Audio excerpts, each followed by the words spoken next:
오늘 우리에게 주시는 하나님의 말씀 먼저 찾겠습니다. 히브리서 12장 말씀입니다. 히브리서 12장 1절부터 3절까지의 말씀을 찾아주시고요. 오늘 설교의 제목은 바라볼 분, 생각할 분, 예수님이라는 제목으로 말씀을 나눌 겁니다. 여러분들 많이 더우신가요? 안 더우시죠? 그러면 여기 공조를 좀 꺼셔도 좋을 것 같습니다. 바로는 안 꺼집니다. 네, 공조를 꺼주시면 좋을 것 같습니다. 자, 히브리서 12장 1절부터 3절까지의 말씀입니다. 우리 다 같이 한 목소리로 공독하겠습니다. 이러므로 우리에게 불같이 둘러싼 허다한 증인들이 있으니 모든 무거운 것과 얽매이기 쉬운 죄를 벗어버리고 인내로서 우리 앞에 당한 경주를 경주하며 믿음의 주요 또 온전케 하시는 이 예수를 바라보자. 저는 그 앞에 있는 즐거움을 위하여 십자가를 항사 부끄러움을 개의치 아니하시더니 하나님 보좌 우편에 앉으셨느니라. 너희가 피곤하여 낙심치 않기 위하여 죄인들의 이같이 자기에게 거역한 일을 참으신 자를 생각하라. 아멘. 히브리서 말씀이 어렵다는 말씀들도 많이 하십니다. 하지만 그래도 우리 성도님들, 특별히 스모그교회 성도님들이 좋아하는 말씀이요. 히브리서 11장 말씀입니다. 믿음은 바라는 것들의 실상이요 보지 못하는 것들의 증거니 라고 시작되는 히브리서 11장, 소위 말하는 믿음장이라고들 기억들을 하셔요. 사랑장이 고린도전서 13장이라면 히브리서 11장은 믿음에 관하여 이야기하는 믿음장입니다. 그래서 우리 성도님들이 히브리서 11장 참 좋아하셔요. 오늘은 그 뒤에 12장 이야기를 좀 할 겁니다. 저기 제목은 바라볼 분, 생각할 분 예수님이라면서 믿음에 대해서 좀 말씀을 나누려고 합니다. 우리가 지금 살아가고 있는 이 시간이 좀 특별합니다. 특별한 이유가 뭔가 아름답고 훌륭해서 특별한 건 아니고요. 전에 보지 못했던 답답함과 혼란스러움이 우리 가운데 있습니다. 장마, 비, 폭염, 그리고 여러 곳에서의 자연재해가 우리를 어렵게 합니다. 그냥 비가 많이 오는 것으로만 힘들지는 않아요. 비가 이상하게 온다고 그러면서 늘 힘들어하고 또 비 피해를 막지 못하고 또 그 일이 일어나고 난 후에 이렇게 저렇게 책임을 전가하고 또 때로는 이걸 어떻게 해야 될지 여기에서 뭔가 위로하고 또 슬픔을 함께 위로하고 격려하고 해야 될 텐데 또 이 아픔 때문에 더 혼란에 빠지는 이 모습들이 우리를 가깝게 합니다. 정치적으로는 굉장히 혼란스럽습니다. 정쟁이라는 게 끝을 알 수가 없습니다. 비난하고 그리고 조롱하는 말들이 계속해서 오고 가요. 하지만 비난하고 조롱하는 말들을 할 수도 있습니다. 많은 그런 말들이 그냥 유치합니다. 유치한 말들이 왔다 갔다 하죠. 유치찬란합니다. 이 땅의 아름다움이 덮은 게 아니라 유치찬란함이 세상을 덮고 있고요. 뭔가 혼란함과 책임 전가와 그리고 못남이 이 땅에 가득합니다. 교육 현장에서 들려오는 소리가 미래에 그래도 소망스러운 소식들이 들려오면 좋을 텐데 거기서 들리는 건 오히려 미래가 무너지는 소리들이 들려옵니다. 남과 북을 종단하면서 들려오는 이야기의 주제는 핵입니다. 핵 잠수함, 켄터키가 왔다는 말이 있고요. 또 북에서는 순항미사일에 핵을 실을 수 있는 순항미사일을 발사했다는 또 이 한반도의 남과 북에는 핵 이야기들이 오고 갑니다. 그제인가요? 자기 인생이 불행하다고 남들도 불행하면 안 되겠다는 어쩌면 그런 못된 생각과 슬픈 생각을 가지고 백주된 낮에 사람들을 찌른 그런 사건들이 우리 앞에 펼쳐집니다. 답답하고 혼란스럽죠. 언제 그렇지 않은 적이 있었냐는 말로 스스로 자조해 보려고 하고 늘 그랬었다는 말로 조금은 위안을 받으려고 하지만 그렇지 않다는 걸 우리 모두가 다 압니다. 이 정도는 아니었어요. 이 정도는 아니었다고 말할 수밖에 없는 상황이 우리 앞에 펼쳐집니다.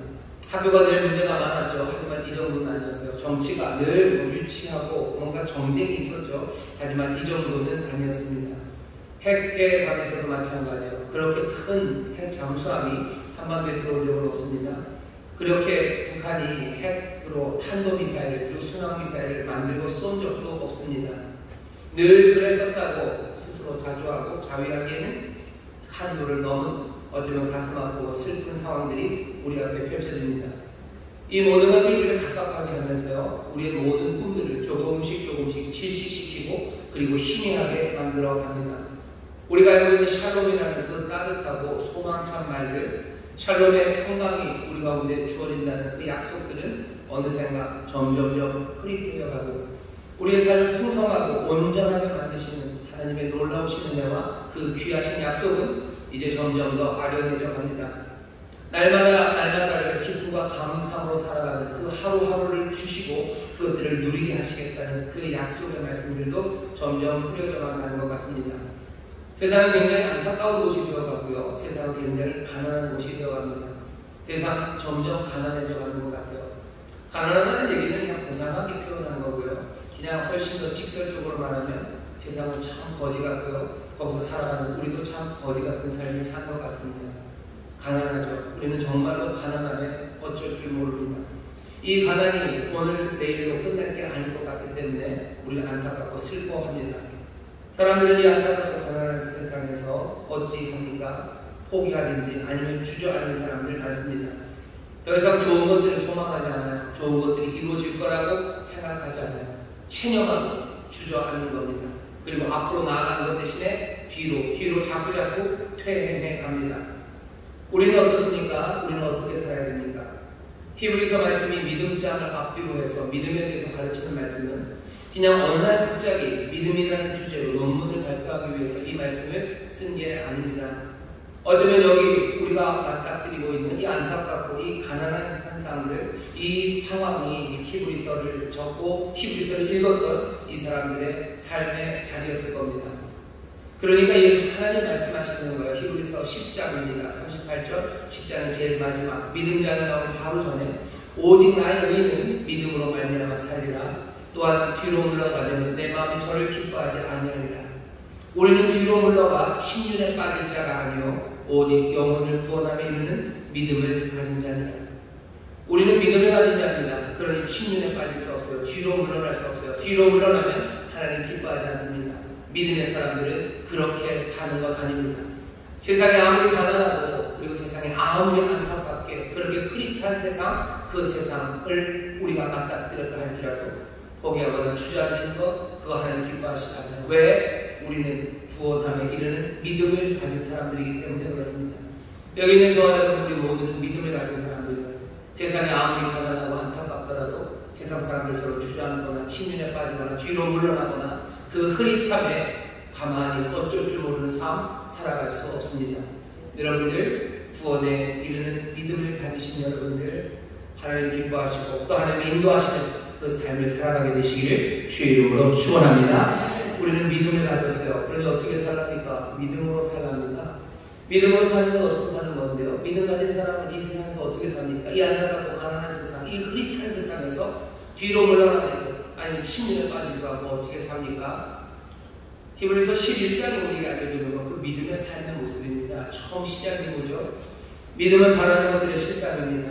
믿음이라는 건 바라는 것들의 실상입니다. 이렇게 이해하셨으면 좋겠어요. 믿음의 사람들, 우리는 보내는 믿음을 가졌죠. 그 믿음의 사람들이라는 건 다른 건 아니에요. 바라는 것들의 실상, 바라는 것이 무엇인지를 보여주는 사람들입니다. 희망이 무엇인지를 보여주는 사람이에요. 우리는 희망하는 사람입니다. 여러분 희망하십시오. 희망하십시오. 희망하는 게 뭐예요? 그냥 마음에 소원을 가지면 되는 겁니까? 아니, 그냥 희망하는 건 아닙니다. 여러분들, 희망이라는 말은 사실은 헬라어에서 나온 건 아닙니다. 우리가 보통 쓰는 희망의 사람들, 믿음의 사람들이 희망의 증거가 돼야 돼요. 희망하는 사람들이 돼야 돼요. 희망이라는 게 뭔데요? 망이라는 게 뭐 바란다는 마음이죠. 앞에 있는 희자는 뭡니까? 바랄 힘인가? 뭐 그렇게 뜻을 새길 수도 있어요. 그러면 어떻게 되는 거죠? 믿음은 바라는 것, 희망하고 바라는 것들의 실상입니다. 믿음의 사람들은 바라는 것들을 보여줘야 됩니다. 그게 뭔지 드러내는 사람. 그러니 어렵고 힘들어도 계속해서 바라야 되겠구나. 거의 비슷해요. 하지만 앞에 있는 희자가 뭔지 다시 한번 조금만 더 생각하면 어쩌면 새로운 의미를 우리 안에 새길 수 있습니다. 앞에 있는 희자는요, 기본적인 의미가 그런 뜻입니다. 뭐냐면 희박하다는 말 말씀 많이 쓰시죠. 뭐 산소가 희박해요. 아니면 뭐 경제학에서 희소성의 가치 이런 거 희자입니다.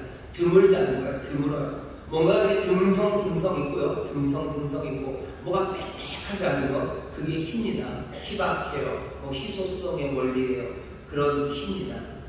세상은 어떻다는 거죠? 듬성 있습니다. 그리고 치밀하게 구성되어 있지 않습니다. 뭔가 원인과 결과가 분명하지 않아요. 거리가 붕 떠 있어요. 성긴 조직입니다. 세상에 원인과 결과가 딱딱딱딱 붙어 있으면요, 사람들이 막 바랄 일도 없어요. 자동으로 그냥 오는 거죠. 그 다음에 자동으로 오는데 무슨 희망을 합니까? 희망이 아닌 건 이 일들이 제대로 인과적으로 연결되어 있지 않아요. 인과가 너무 멀어요. 이런 일들은 정말 듬성듬성 벌어집니다. 듬성듬성 벌어지는 일들이 벌어질 때 우리 뭐라고 얘기하죠? 희한하다 그러죠. 참 그 일이 희한하네. 희한합니다. 소망한다는 거, 믿음은 바라는 것들의 실상이에요. 세상 사람들은 눈에 보이는 것 없고 잡히는 것 없으면 바라지 못합니다. 하지만 우리는 아니고 믿음은 바라는 것들의 실상. 희망이 뭔지를 보여줄 거예요. 희망의 실제입니다. 어렵고 힘들고 눈에 보이는 것 없고 손에 잡히는 것 없어도 계속해서 소망하고 바라는 사람들, 그 사람들이 믿음의 사람들이에요. 안타깝고 가난한 세상을 살아갑니다. 여러분들 희망하는 사람들 되시기. 믿음은 바라는 것, 희망의 실상입니다. 여러분들 이 세상에서 희망의 실상들이 되시기를 주의 이름으로 축원합니다. 드문드문하고 일어나지 않을 것 같은 일들이 있을지라도 우리는 희망합니다. 우리는 끝까지 소망합니다. 그 소망의 사람들로 일어서시기를 주의 이름으로 축원합니다. 또 뭐라고요? 보지 못하는 것들에 증거합니다. 믿음의 사람들은요, 보지 못하는 것, 안 보이는 것들의 증거예요. 안 보이는 것들은 뭔데요? 안 보이는 것들은 뭡니까? 세상은 보이는 것에서 안 보이는 것이 나온다고들 사람들이 얘기하지만 아니에요. 보이지 않는 것에서 보이는 것이 나옵니다. 보이는 것은 영원하지 않아요. 보이지 않는 것들이 영원합니다. 영원한 것, 근원이 되는 것, 그것은 다른 곳에 있지 않습니다. 하나님의 나라, 하나님의 약속이 보이지 않는 선한 것이고 하나님의 말씀, 거기에서부터 모든 보이는 것들이 나와요. 영원한 건 하나님의 약속의 말씀입니다. 말씀이 영원해요. 푸른 시절 꽃 다 마릅니다. 인생 살아갈 거예요. 여호와의 말씀만이 영원합니다. 믿음은 뭐예요? 보이지 않는 것들의 증거입니다. 하나님의 나라, 하나님의 말씀, 하나님의 약속, 그 선하고 아름다운 것들을 증거하는 사람들이 믿음입니다. 우리가 주저앉을 수 없어요. 뒤로 물러날 수 없어요. 보이지 않는 것들을 증거하며 살 겁니다. 보이지 않는 것들을 마음에 품으세요. 하나님의 말씀, 하나님의 약속, 하나님의 그 나라를 여러분 마음에 품으시면서 그 보이지 않는 것들을 증거하기 시작하십시오. 하나님의 천국, 그 천국을 증거하셔요. 하나님의 약속을 증거하셔요. 그리고 그 은혜의 말씀들을 증거하십시오. 그것이 믿음이 해야 될 일입니다. 구원에 이르는 믿음을 가지신 여러분들 주저앉지 마시고 희망에 바라는 것들의 실상이 되어가시고 보이지 않는 것들의 증거가 되어가시기를 주의 이름으로 축원합니다. 그 일은 어떻게 이루어져요? 히브리서 11장을 우리에게 보여주는 것, 4절부터 계속해서 나오는 것, 그 믿음의 사람들입니다. 희망의 실상이 됐던 사람들, 보이지 않는 것들의 증거가 됐던 사람들이에요. 이 사람들은 어떻게 증거가 됩니까? 그 약속, 보이지 않는 것들을 마음에 품고요. 보이지 않는 본향을 향해서 끊임없이 순례의 길을 걸어갔던 성실한 사람들입니다. 아벨이 그랬어요. 또 에녹이 그랬어요. 노아가 그랬어요. 아브라함이 그랬어요. 이삭이, 야곱이, 모세가, 그리고 그 뒤를 이은 모든 하나님의 사람들, 믿음의 사람들 모두가 다 한결같이 현실에 충실하게 한 걸음 한 걸음을 걸어갑니다. 그냥 마냥 걷지 않아요. 본향을 향해 걸어요. 약속을 향해 걷습니다. 그러니 보이지 않는 본향과 약속, 그것들을 증거하는 사람들이에요. 그 현실을 가면서 끊임없이 하나님을 신뢰하기에 뭐합니까? 희망합니다. 딱딱 이루어지지 않아요. 기도한다고 바로 눈 떴을 때 뭐가 내 앞에 펼쳐지지 않아요. 그래도 희망합니다. 내가 하나님의 말씀대로 살 때 하나님의 복이 임한다고 말씀하셨지만 그것들이 딱딱 그냥 아주 밀접하게 그냥 체인처럼 연결되어 있지 않아요. 성겨 있습니다. 드문드문 이루어집니다. 기도는 정말로 가끔씩은 되는 것 같고 내가 말씀대로 살아갈 때 하나님의 뜻대로 이루어지는 것들은 굉장히 멀리 있는 것 같지만 이 사람들은 뭐예요? 희망하는 사람들. 그럼에도 희임에도 망하는 사람들입니다. 이것들이 제대로 딱딱 연결이 되지 않고 띄엄띄엄 있고 어떨 때 너무 멀어서 이게 무슨 연관인가 사람들이 의심할 때도 있잖아요. 이 사람들은 이것이 하나님의 복이라고 하나님의 약속이라고 하나님이 이루신 거라고 소망하고 믿음을 붙잡는 가운데 소망하며 사랑하는 사람들, 그 사람들이 믿음의 사람들입니다. 한결같이 현실에 충실했던 사람입니다. 이 많은 사람들의 삶의 과정이 사람들마다 다 다릅니다. 삶의 결과, 마지막의 모습들도 다 달라요. 어떤 사람들은 자기 죽은 아들을 돌려받는 사람도 있어요. 하지만 아니 자기가 오히려 톱에 켜서 죽고 이렇게 저렇게 죽어간 사람들도 많아요. 하나님의 복을 누리며 사는 사람도 있어요. 하지만 가난 가운데 살아가는 사람도 있어요. 하지만 이 모든 사람들은 믿음의 사람들입니다. 본향을 향하여 약속을 붙잡고 자기가 걸어가야 될 그 길들을 한 걸음 한 걸음 또박또박 믿음으로 앞으로 가는 사람입니다. 이 사람들은 누구도 뒤로 물러나지 않습니다. 누구도 침륜에 빠져 있지 않습니다. 이 사람들이 살았던 삶은 늘 그랬던 것처럼 우리와 같이 안타깝고 가난한 세상을 살았던 사람들, 이 믿음의 사람들이 살았던 삶이 늘 무빙워크 움직이고 늘 공기 정하게 돼 있고 뭐죠? 온도 딱 맞춘 곳에서 따박따박 밤 나오는 세상, 그 세상을 살지 않았어요. 광야를 살아갔어요. 아니면 포로로 잡혀가서 살아갔어요. 굴에서 삽니다. 도망치며 삽니다. 온갖 억울함과 슬픔들, 가난과 안타까움의 세상을 살면서도 이들은 그 믿음으로 희망하며 보이지 않는 것들을 증거하며 그리고 한 걸음 한 걸음 성실하게 자기의 삶에 충실하며 앞으로 나갔던 사람들입니다. 안타까운 시절에 우리가 삽니다. 점점 더 가난해지는 세상, 그 세상을 사는 것 같습니다. 사람들을 포기하고 주저하고 뒤로 물러날지 몰라도 보내리는 믿음을 가지신 여러분들, 나의 의는 믿음으로 말미암아 산다고 그러셨어요. 믿음으로 사는 길이 무엇인지 우리에게 분명히 알려주시니 여러분들 희망의 실상이 되시고 보이지 않는 것들을 증거하는 삶이 되시고 그 현실에서 따박따박 본향을 향하여 약속을 품고 걸어가야 될 그 길을 충실하게 걸어가시기를 주의 이름으로 축원합니다. 주의 이름으로 축원합니다. 오늘 우리에게 주시는 말씀이 그래요. 이 말씀을 우리가 어떻게 읽어질지 그것들 묵상하시면 돼요. 그거 찾으시면 돼요. 자, 그런데 설교가 끝난 것 같죠? 아니요, 안 끝났습니다. 11장까지 얘기했잖아요. 12장은 한마디도 안 했어요. 10장 뒤에서부터 11장 얘기 쭉 한 겁니다. 12장은 도대체 뭔데요? 오늘 말씀은요. 그렇게 구원에 이르는 믿음을 가진 사람들이 이 가난한 세상에서 믿음으로 그리 살기 위해서 희망하고 살고 보이지 않는 것들을 증거하고 그렇게 충실하게 본향을 향해 따박따박 걸어가는 사람들에게 그 믿음의 삶을 어떻게 살아가야 되는지 그것을 우리에게 가르쳐주고 그리고 필요한 것들을 우리에게 알려주시기 위한 말씀이 12장서부터의 말씀입니다. 우리에게 지금 주시는 말씀이요. 여러분 잘 들으셔야 돼요. 자, 믿음으로 살 겁니다. 어떻게 해야 됩니까? 첫 번째, 이렇게 해야 됩니다. 벗어야 되는데요. 이 12장의 제입니다. 이러므로 우리에게 구름같이 둘러싼 소다한 증인들이 있으니 모든 무거운 것과 얽매이기 쉬운 죄를 벗어버리고 여러분 희망하기 위해서 보이지 않는 것들을 증거하기 위해서 그리고 이 험한 세상에서 따박따박 이 순례의 길을 걷기 위해서 여러분 기억하십시오. 벗어버리셔야 돼요. 뭘 벗어버립니까? 무거운 것부터 벗어버리셔야 됩니다. 모든 무거운 것 벗어버리셔야 돼요. 짐이 무거우면 따박따박 걸을 수 없습니다. 내 짐들, 내 발걸음을 더디게 하는 그것들 벗어버리셔야 돼요. 무거운 짐들이 뭔데요? 도대체 우리가 뭘 지고 있습니까? 대부분의 무거운 짐들은요, 대부분 다 과거와 연결되어 있습니다. 바울이 그렇게 얘기해요. 표대를 향해 나가는 내가 이미 한 일, 뒤에 있는 것들은 잊어버리고 라고 얘기해요. 이미 한 것, 과거는 다 잊어버려야 돼요. 그 과거를 다 끌고 내가 표대를 향하여 갈 수 없어요. 바울이 얘기하는 거예요. 내가 이미 한 일, 지나간 일들은 다 잊어버리고 나는 표대를 향하여 부르시는 향을 쫓아 난 오늘도 지금도 나는 달려간다. 우리가 정말로 믿음으로 달려가기 위해서 무거운 짐을 다 벗어버려야 되는데 과거가 우리의 무거운 짐이 됩니다. 과거에 관한 후회들이요. 과거에 있었던 누군가에 대해서 품은 서운함들입니다. 그리고 그 과거가 우리에게 주는 아픈 기억입니다. 그 무거운 것들을 벗어 던지셔야 됩니다. 안 그러면 믿음으로 살 수 없어요. 내가 내 직장에서 믿음으로 살기를 원합니다. 내 직장이 너무너무 아름답고 모두가 너무 복음적이고 그래서 내가 믿음으로 사는 거랍니다. 내 직장은요 굉장히 안타깝고 내 직장은 가난합니다.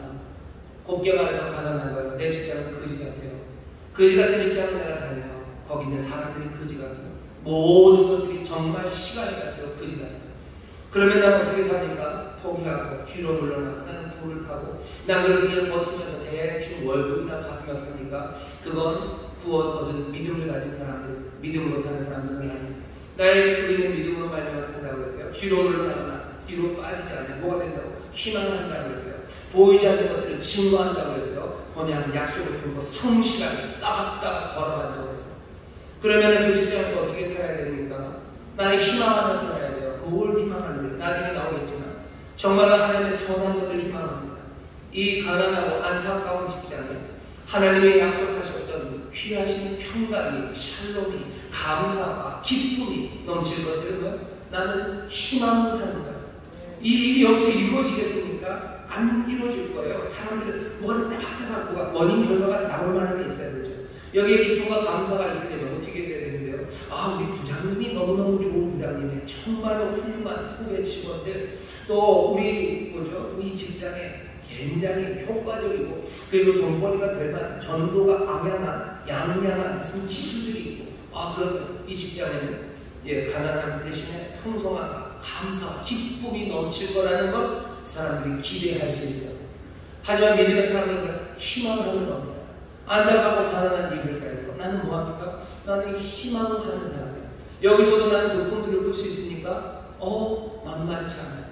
난 여기서 보이지 않는 것들을 증거하니까 여기서도 천국을 하나님의 약속을 품고서 정말 하나님의 나라의 그 풍성함, 그 기쁨과 감사를 나는 이 직장에서 내어 보일 수 있으니까 나는 여기서 내가 해야 될 일들을 따박따박 성실하게 어떤 역경에도 감당하며 할 수 있으니까 잘한대요. 왜? 하고 싶어도 안 되는 건 과거들 때문입니다.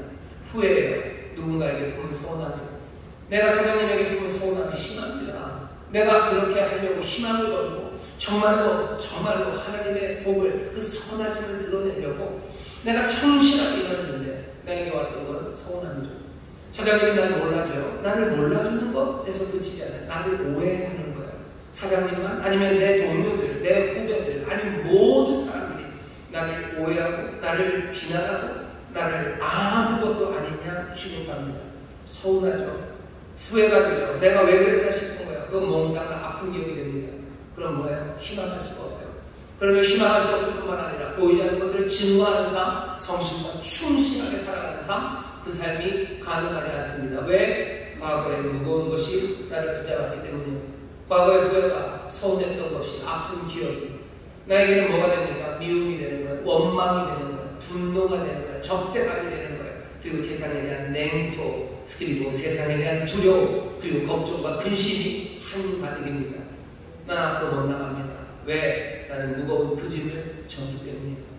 무거운 짐을 지고서는 믿음으로 걸어갈 수 없어요. 그러니 우리가 알려주시는 여러분들 무거운 짐을 벗으시기를 주의 이름으로 축원합니다. 과거에 관한 모든 후회와 서운함들, 아픈 기억들 여러분들 다 벗어버리세요. 벗어버리고 싶은데 안 벗어지는데요. 벗는 법을 알려드려야 되나요? 벗는 법은 어떻게 해요? 훌러 벗으셔야 돼요. 그게 잘 안 되는데요. 알려드릴까요? 부담이라는 건 부가 짐이라는 겁니다. 담이라는 건 어깨예요. 그러면 어깨에 메어있는 게 참 많습니다. 어깨에 지고 있는 것들 그거 그냥 툭 풀으시면 돼요. 근데 왜 못 푸는지 아시죠? 어깨에 있는 짐을 푼다는 건 굉장히 두려운 일입니다. 왜냐하면 과거의 아픔과 그 서운함이 나를 가르친 거예요. 내 인생의 길들을 알려준 거예요. 거기서 파생되어 나는 모든 분노와 미움, 그리고 어쩌면 탐욕, 어쩌면 잔인함과 야비함, 아니면 그냥 세상을 멍 때리고 살아가는 그 모든 기술들, 이 모든 것들은 나를 생존하게 하려고 내가 얻어 가진 것들이에요. 나는 이 가난하고 안타까운 세상에서 내 과거의 그 무거운 것들이 나를 가르친 어쩌면 그 생존의 전략들을 절대로 놓칠 수 없어요. 놓치면 안 돼요. 그랬다가 큰일 나는 거예요. 큰일 나는 거예요. 내가 냉소적으로 살아야 돼요. 나는 날카로워야 돼요. 남들이 뭐라고 얘기하면 바로바로 쏴붙이는 사람이 돼야 되지. 그러지 못했다가는 내게 다가오는 비난들, 나를 무시하는 그 삶 가운데 내 삶은 더 가난해지고 더 슬퍼지고 더 안타까워질 거예요. 그러니 가만히 안 되면 어떻게 됩니까? 그 모든 무거운 것들을 난 다 챙겨 갖고 있어야 돼요. 이건 무거운 짐이 아니에요. 내 인생의 병이에요. 내 인생의 병이에요. 최종 병이에요. 아니 내가 갖고 있는 최고의 무게예요. 아니 난 이것 말고 내 인생은 지킬 게 없어요. 그러니 그것을 지고 살아가는 겁니다. 예수님 뭐라고 그러십니까? 마태복음 12장 28절입니다. 수고하고 무거운 짐진 자들 다 내게 오래 내가 너희를 편히 쉬게 하겠다고. 온유하고 겸손하신 주님께서 내게 배우고 내가 주는 멍에 그거 지면 된다. 그거 벗으라고 얘기하시다. 근데도 사람이 잘 못 벗습니다. 왜 못 벗어요? 이거 벗었다가 내 인생을 책임질 것이 아무도 그리고 아무것도 남지 않을 거라고 생각하기 때문에 그렇습니다. 수고하고 무거운 짐진 자들을 부르시는 주님이 계셔. 그 주님 앞에 나왔음을 기억하자. 주님이 그냥 말로 날 수고하고 무거운 일 다 벗어라라고 얘기하시는 거 아니에요. 그 말씀을 하시는 분은 누구십니까? 그분은 우리 주님, 우리를 위해서 모든 것들을 내어주신 놀라우신 분의 주님, 이제는 귀하신 능력으로 세상을 다스리는 능력의 주님이 우리에게 이 모든 것들을 내려놓아요. 내려놓으시면 무방비가 되면 어떡합니까? 염려하지 마세요. 주께서 메어주시는 멍이가 있을 거고 주께서 은혜로 도우실 겁니다. 그러니 우리가 찬송하는 거야. 십자가 밑에 나아가 내 짐을 벗었네. 내 모든 짐을 어디서 벗어요? 십자가 안에서만 벗을 수 있어요. 나는 내 짐을 못 벗습니다. 내 형제들이 나에게 한한 일을 알아요. 그러니 나는 늘 경계해야 돼요. 나는 내 형제들이 나오는 날 속일 줄 모릅니다. 그러니 나도 늘 속일 준비해야 되고 나는 이제 불을 켜고 살아야 돼요. 그렇게 살아가는 세상에서는 가난하고 안타까운 삶, 그것은 점점 더 심해질 뿐입니다. 여러분들 무거운 짐들, 과거의 아픔들, 슬픔들, 그것이 만드는 모든 상처들, 그것이 내 인생의 무기고 그것이 나를 지킨다는 어쩌면 그 슬픈 진리에서 여러분들 벗어나셔야 되는데 십자가 그 앞에 나와서 여러분들 무거운 짐을 그냥 훅 하고 벗어버리세요. 은혜의 주님 의지하면서 무거운 짐 벗으시기를 주의 이름으로 축원합니다. 십자가 은혜의 주님 앞에 나와서 또 벗어버릴 것은 얼버매는 죄입니다. 여러분의 죄를 벗어내셔야 돼요. 죄는 교묘하게 우리를 둘러싸서 자유를 빼앗아버립니다. 죄가 가득한 곳에서 나는 가볍게 앞으로 나갈 수 없어요. 그건 끊임없이 우리를 붙잡아요. 죄책, 아니면 죄에 관련된 생각들, 아니면 그것 때문에 망쳤다고 생각하는 그 내 마음이 나를 놓아주지 않습니다. 그러니 희망하지 못해요. 보이지 않는 것을 증거하지 못하고 그리고 또 성실하게 충실하게 앞으로 걸어나가지 못합니다. 어떻게 얼굴에는 죄를 벗어버립니까? 참여죠. 진정한 참회, 그리고 그것을 용서하고 받아들여주시는 분, 그것이 있어야 해방을 경험합니다. 십자가 앞에 나가서 그 보혈, 우리의 죄를 모르셨습니까? 우리 죄를 씻는 것, 보혈의 능력에 피가 무슨 표백제 능력이 있습니까? 보혈이 우리를 씻는 것 다른 건 아닙니다. 그 보혈은 우리를 향한 은혜, 얼마든지 우리에게 긍휼과 자비를 베푸시며 우리의 죄를 용서하시겠다는 하나님의 선언이 그 보혈입니다. 우리의 죄가 주먹 같고 주홍같이 붉을지라도 우리가 우리의 죄를 고백하면 구하면 주께서는 우리를 사하셔요. 씻는, 그리고 양털보다도 희게 하시겠다고 약속하신 그 보혈의 근거가 우리를 사하십니다. 내가 죄에서 자유함을 얻기 위해서 이 십자가 앞으로 가셔요. 그리고 내 죄를 구하십시오. 그리고서는 용서하시는 그 말씀을 들으셔요. 구하면 용서하십니까? 예, 용서하십니다. 내가 정말로 그 고백의 강도가 1부터 10까지 중에서 적어도 2 이상은 돼야 돼요. 아니, 그런 건 필요 없어요. 내가 진심으로 주 앞에 나와서 죄를 구하면 주께서는 용서하실 준비가 되셨어요. 이미 용서하실 준비가 되셨어요.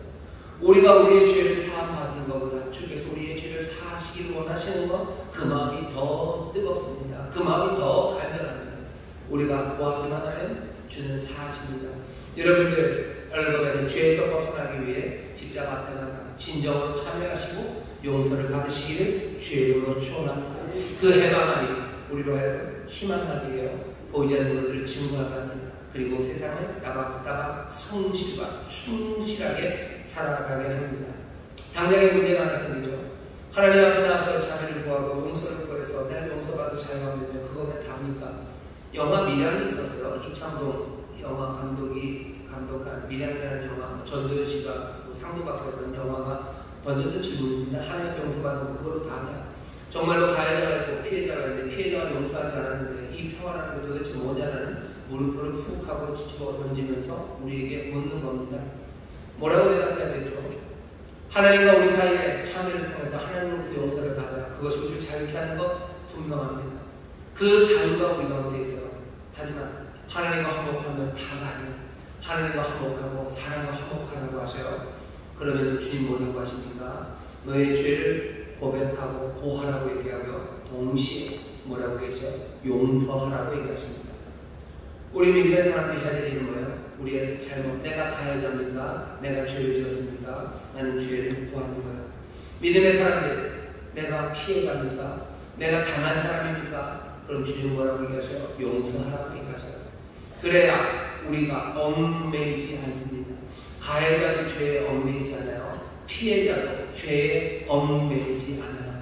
용서해야 이 피해자도 자유하고 믿음으로 이 가난하고 안타깝고 슬픈 세상에서 주저앉고 뒤로 밀리고 그렇게 슬퍼지지 않고 앞으로 희망하며 보이지 않는 것들을 증거하며 앞으로 나아갈 수 있습니다. 어떻게 보면 모질다고 얘기하고 어떻게 보면 또 그건 피해자를 피해자에 대해서 강요하는 거라고 얘기해요. 진리는 늘 강요하는 겁니다. 주님 우리가 얘기하십니다. 용서하라라고 강요하십니다. 죄를 고백해라라고 강요하시는 거예요. 왜? 그게 보는 믿음으로 살아가는 참된 길이기 때문에 길과 진리는 늘 강요합니다. 강요하지 않는 진리는 진리가 아니에요.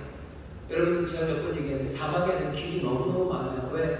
아무데로나 가도 돼요. 하지만 아무데로나 가도 된다는 건 그건 길을 잃은 겁니다.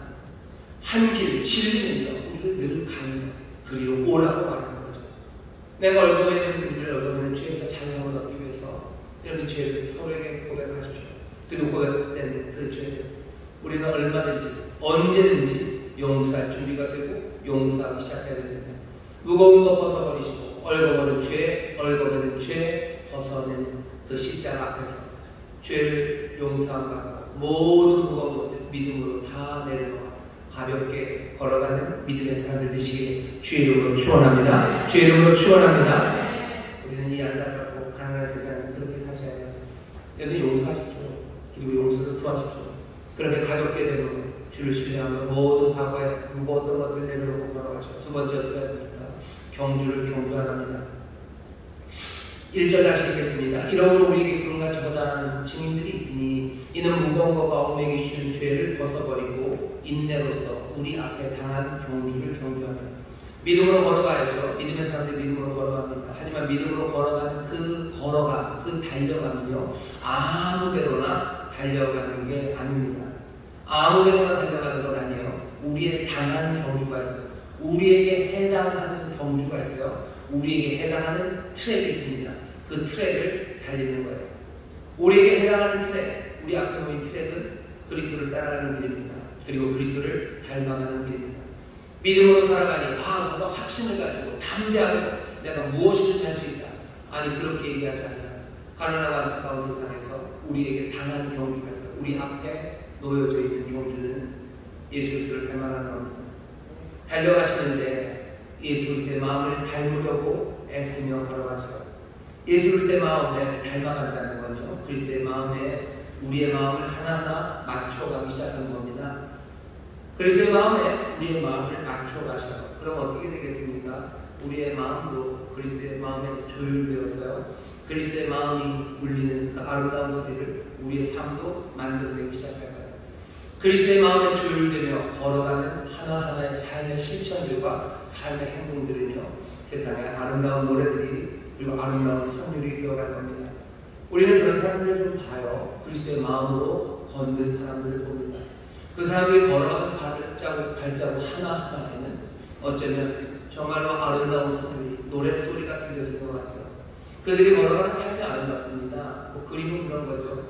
여기 아이들 놀이공원 같은 거 그런 거 있죠. 피아노 건반들이 바닥에 깔려 있어요. 진짜 건반은 아니고 이렇게 그림처럼 돼 있고 어떤 데는 이렇게 빛으로 쏘기도 하지만 막 밟으면 소리가 납니다. 그냥 걸어가면 소리가 나요. 우리가 믿음으로 걸어가는 길이 그리스도의 마음에 조율되면요 이 안타깝고 가난한 세상에서도 우리의 삶은 아름다운 노래가 되기 시작하죠. 그리스도의 마음을 상냥합니다. 여러분 상냥한 마음으로 걸어가셔요. 안타깝고 가난한 세상입니다. 말도 안 되는 정말로 찌질하고 거지 같은 세상, 거지 같은 사람들과 살아가요. 그런데도 나도 거지 같고 나도 못났어요. 그럼에도 그리스도의 마음으로 상냥함으로 살아가는 사람들이 있어요. 상냥함으로 살아갑니다. 그래서 친절하셔요.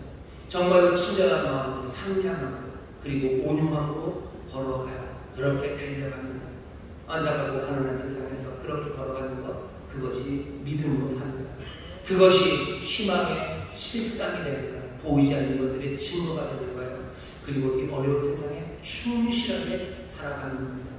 우리의 당하는 경주가 있어요. 믿음으로 우리의 당하는 경주, 그리스도의 마음, 그 마음을 따라 살아가시기를 주의로 축원합니다. 그리스도의 길을 가세요. 그리스도는 어떤 길을 가셨는데요? 그리스도는 구원하십니다. 그리스도는 세상을 복되게 하시고, 구원하시고 복되게 하신다는 것, 세상을 바꿔내는 것. 그리스도는 세상을 바꿉니다. 내가 당하는 경주는요, 세상을 선한 곳으로 바꿔내는 것. 찌그러진 것들을 생명을 얻게 넘치게 얻도록 풍성하게 만드는 것, 펴주는 것, 그것이 그리스도의 길입니다. 세상은 가난하고 안타까워서 점점점 쭈그러들고 있어요. 사람들은 탐욕으로 점점점 손이 쪼그라듭니다. 사람들은 두려움과 염려로 마음이 쪼그라들어요. 세상 사람들은 온갖 서로가 서로를 정죄하기에 모두가 다 얼굴을 숙이며 삽니다. 하지만 그리스도의 길은 그 반대겠죠. 모두가 적대하는 세상에서 한대로 팔을 벌리는 거예요. 모두가 정죄하는 그 세상에서 용서의 팔을 벌리는 사람들입니다.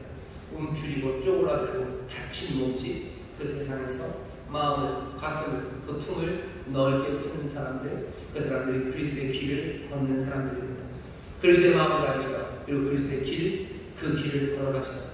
믿음으로 우리는 그렇게 살 겁니다. 못난 사람들 가득하고 슬픔만 가득하고 그곳에서 정말로 그리스도의 마음으로 그리스도의 길로 내 당한 경주, 우리에게 해당하는 그 틀에 믿음의 사람들은 살아갑니다. 여기도 좀 교사, 선생님들 계실지 몰라요. 전에도 힘들었지만 요즘 몇 가지 사건들이 아마 우리 교사들을 굉장히 힘들게 하셨나봐요.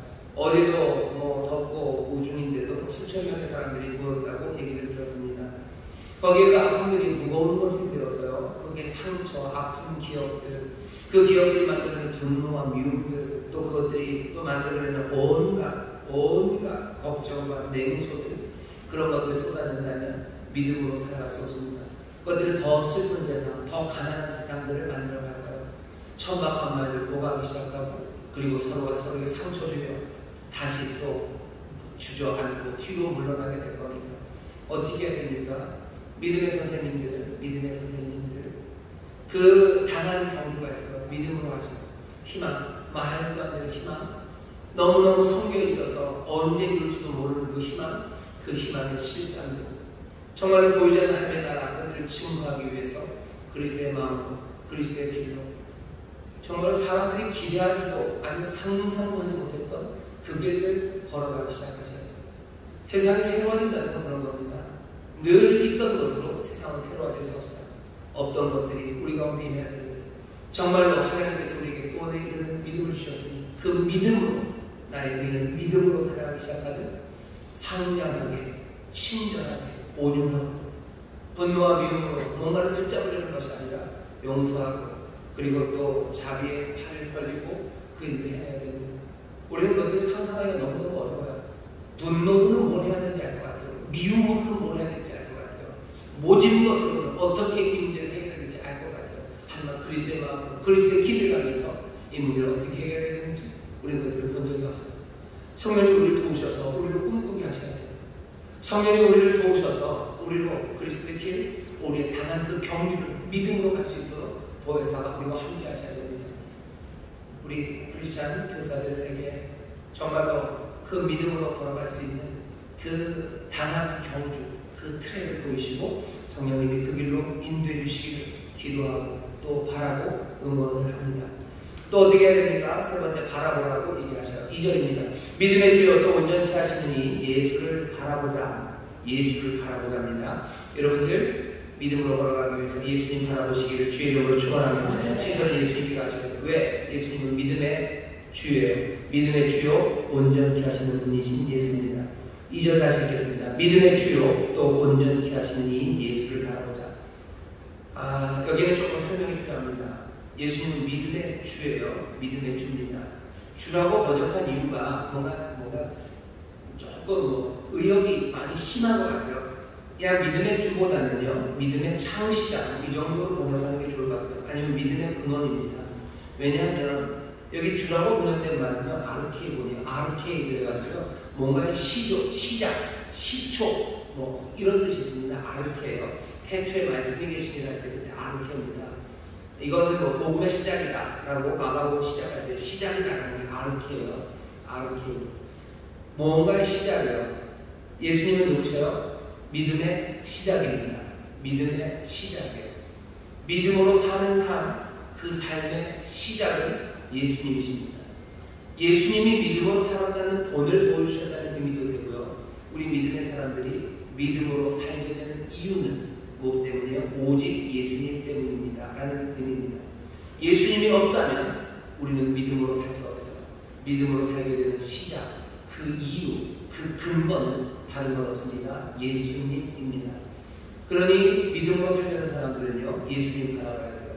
예수님 바라보지 않으면 우리는 믿음으로 살아야 될 이유도 없어요. 믿음으로 살아야 될 근거도 없어요. 왜 세상을 믿음으로 삽니까? 세상은 다른 것으로 살아야 되는 거 아닙니까? 특별히 가난하고 안타까운 세상에서 왜 믿음으로 삽니까? 거기에 대한 대답이에요. 예수가 우리 믿음의 아르케이로, 믿음의 시작이기 때문에 예수는 누구십니까? 우리를 구원하시는 하나님의 놀라우신 은혜입니다. 하나님의 귀하신 능력입니다. 그리고 그 신실하신 일입니다. 하나님의 은혜를 가해요. 하나님의 신실하신 사랑을 가해요. 그 놀라운 구원의 능력, 그것을 봐야 됩니다. 그래야 우리는 믿음으로 살아요. 믿음으로 살아요. 그것 안 보이면 뭘로 살아야 돼요? 세상의 권력으로 살아야 되죠. 세상의 돈으로 살아야 되죠. 연줄로 살아야 되죠. 그것도 안 되면 뭘로 살아요? 악으로 살아야 되죠. 깡으로 살아야 되죠. 내가 모르겠다라고 살아야 되죠. 아니면 포기하고 버리는 거죠. 세상을 살아가는 얼마나 많은 방식들이 있습니까? 하지만 우리가 믿음으로 사는 거거든요. 믿음의 아르케이로, 그 은혜와 그 구원을 우리가 날마다 보기 때문입니다. 십자가, 그 놀라우신 은혜, 거기 계신 구원자를 보지 않으면 우리는 믿음으로 살 수 없습니다. 믿음으로 살려고 생각하지도 않습니다. 교회와 많은 성도들이 믿음으로 살지 못하고 이 슬프고 가난한 시절에 그냥 주저앉고 뒤로 물러나는 이유가 뭐예요? 믿음 말고 다른 것을 삶의 방식으로 택하기 때문입니다. 예수를 보지 않는 믿음의 아르케이오, 믿음의 시작, 그 은혜와 신실함을 보지 않아요. 내가 십자가 앞에 나와서 하나님의 은혜를 보고 내게 향하신 하나님의 약속의 신실하심을 내가 붙잡으면 나는 오늘 믿음으로 살 수 있어요. 세상에 다른 여러 길들 하면 내가 당한 그 경주, 내가 걸어가야 되는 그 길, 그리스도의 마음으로 그리스도의 길을 따라야 되는 그 길 갈 수 있습니다. 여러분들 예수를 바라보시고 믿음의 근원이 되신 그 은혜와 신실함 날마다 바라보시기를 주의 이름으로 축원합니다. 예수님도 왜 봐야 됩니까? 믿음의 길 온전히 하시는 분이에요. 예수님 우리의 삶 모든 것들을 뭐가 되든지 다 온전하게 하시기 때문에 보는 건 아닌데 이것도 마찬가지예요. 믿음의 아르케오, 창조주이세요. 창시자이셔요. 그리고 또 뭐야? 이 믿음의 완성자이십니다. 온전히 한다는 거 완성하는 거예요. 텔레오테이. 그러니까 텔로스입니다. 목적이에요. 목적을 이루시는 거예요. 믿음의 목적을 이루는 것은 예수님입니다. 이 얘기는 우리가 믿음의 경주를 해요. 믿음으로 걸어갑니다. 여기에 목적지는 어디예요? 예수님이 목적지예요. 예수님이 목표예요. 우리의 인생 시간의 관점에서 우리의 믿음의 여정이 끝나고 목적지도 예수, 우리는 거기에 다 다다를 겁니다. 시간적으로도 그래요. 그리고 이게 의미상으로도 우리가 믿음으로 걸어가는 우리의 그 믿음의 행진의 목적은 예수입니다.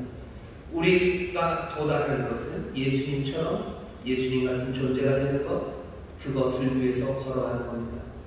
믿음으로 산다는 건 그런 거예요. 믿음, 그 은혜를 바라보며 믿음의 길에 적었습니다. 우리는 어떻게 살아갈까요? 예수 그리스도, 예수님 거기에 다다르고 그것이 우리의 삶의 목적입니다.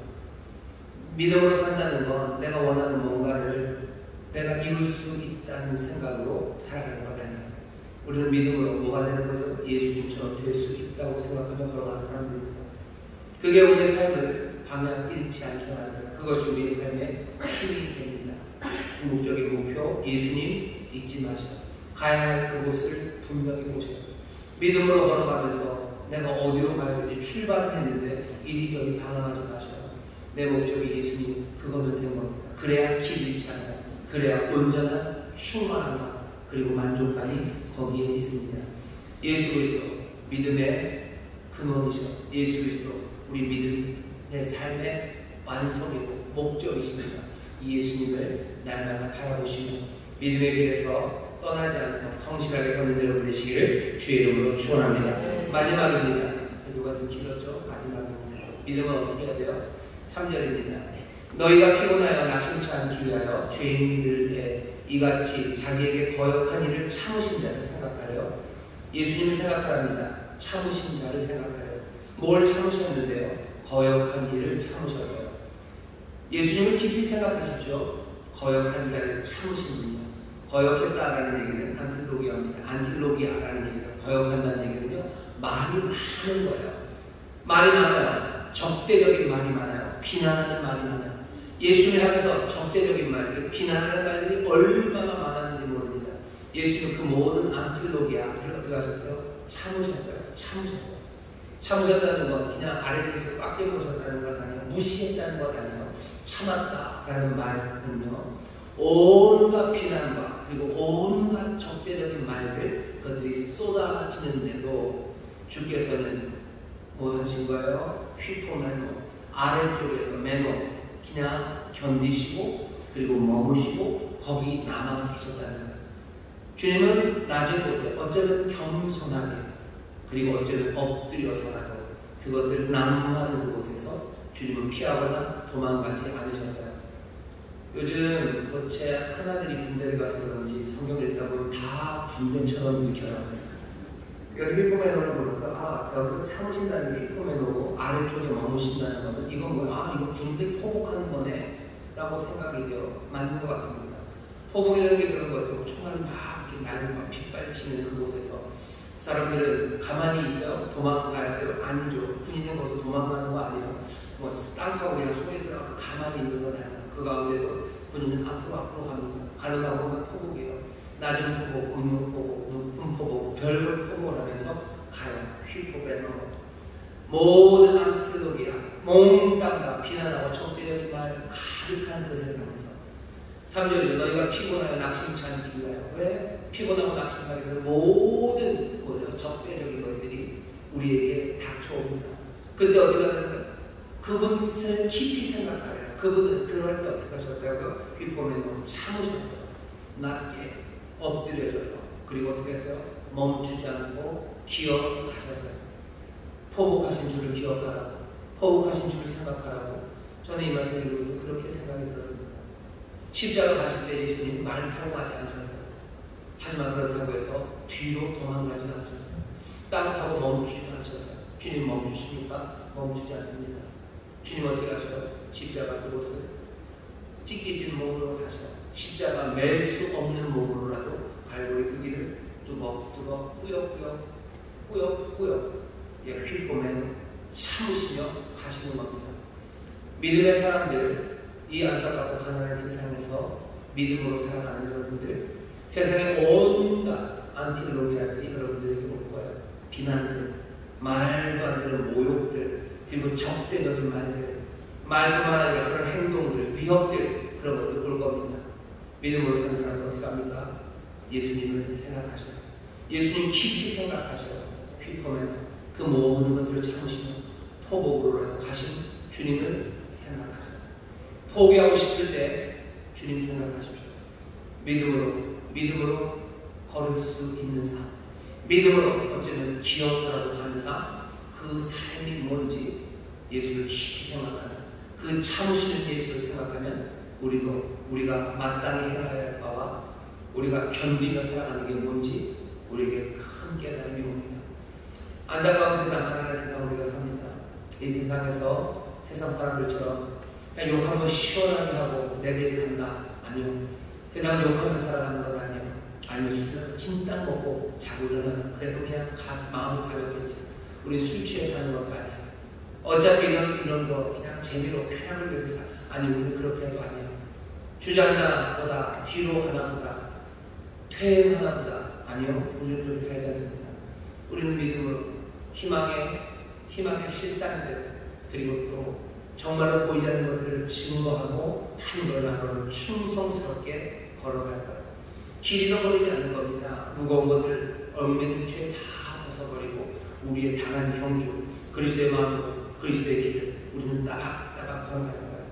이 길 말고 다른 길 가겠다는 모든 유혹 가운데도 믿음의 주, 믿음의 그 창시자가 되시는 그 은혜, 그 놀라우신 신실하신 그거 붙잡고 우리는 이 길로 올 겁니다. 어디에 가는지 몰라서 멍하지 않아요. 우리는 예수께서 그 편대를 행하는 부르심의 상을 쫓아 거기에 이를 때까지 우리는 멈추지 않고 걸어갈 겁니다.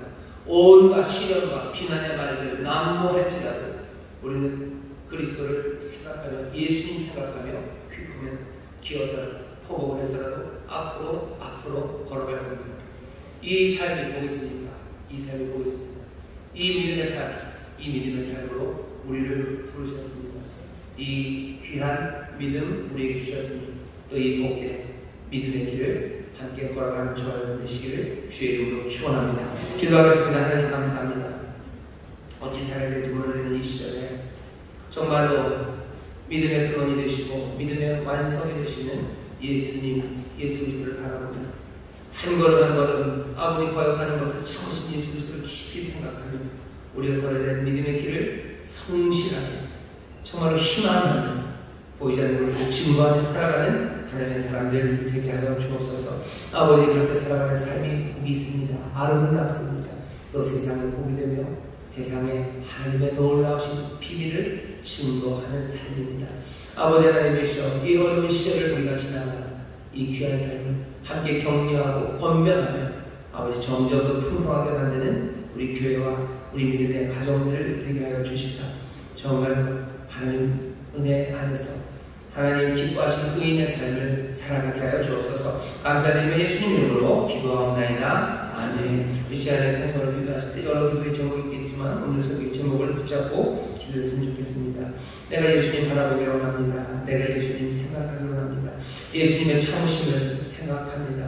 예수님 정말로 믿음의 근원이 되시는 그 은혜를 내 믿음의 여정의 완성이 되시는 예수님 내가 분명히 바라보게 해 주옵시고 다른 어느 것도 말고 예수님 바라보며 예수님 깊이 생각하는 믿음의 행진 하게 하여 주옵소서. 우리 간절히 기도하실 때 성령께서 이 진리를 마음에 새기시고 또 이 마음 승대로 살아갈 수 있도록 우리에게 힘과 용기를 부어주실 줄 믿습니다. 주여 세 번 부르시고 통성으로 기도합니다. 주여 주여 주여 아버지 하나님 감사합니다. 하나님 세상을